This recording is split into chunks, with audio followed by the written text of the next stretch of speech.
Nanganganib na mawala si Brownlee sa PBA title defense ng Hinebra dahil sa positibong pagsubok. Makakaapekto ba ang Hinebra sa collateral damage mula sa positive test ng resident import sa Asiad? Handang ipagtanggol ng Hinebra ang titulo. Yan ang pag-uusapan natin sa video na ito, kaya kung bago ka pa lang sa aking channel, baka pwede ipakipindot subscribe button pati na notification bell para palagi ka updated sa mga susunod ko video. Salamat po.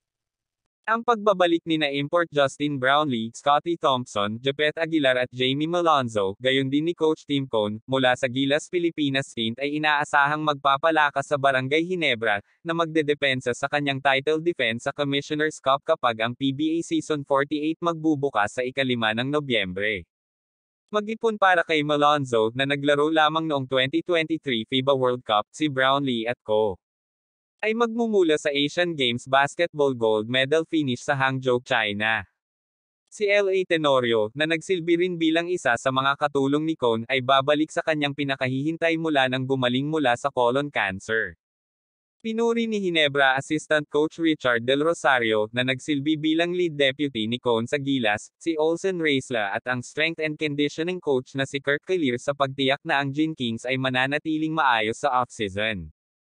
Hinebra assistant coach Olsen and coach Kirk have done a tremendous job in preparing the players while we were competing in the Asian Games, Del Rosario told the Manila Times.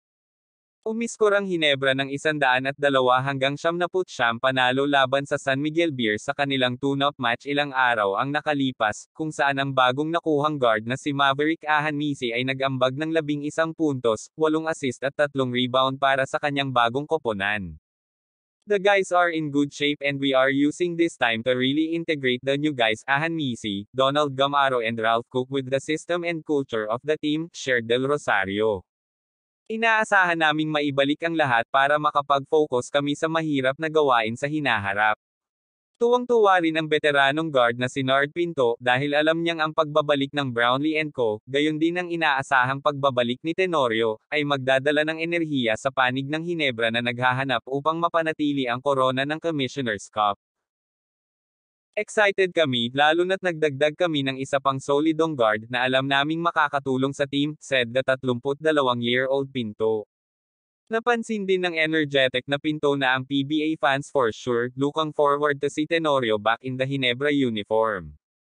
We know who the main guys of the team are, said Pinto, referring to Brownlee, Aguilar, Thompson and Malonzo.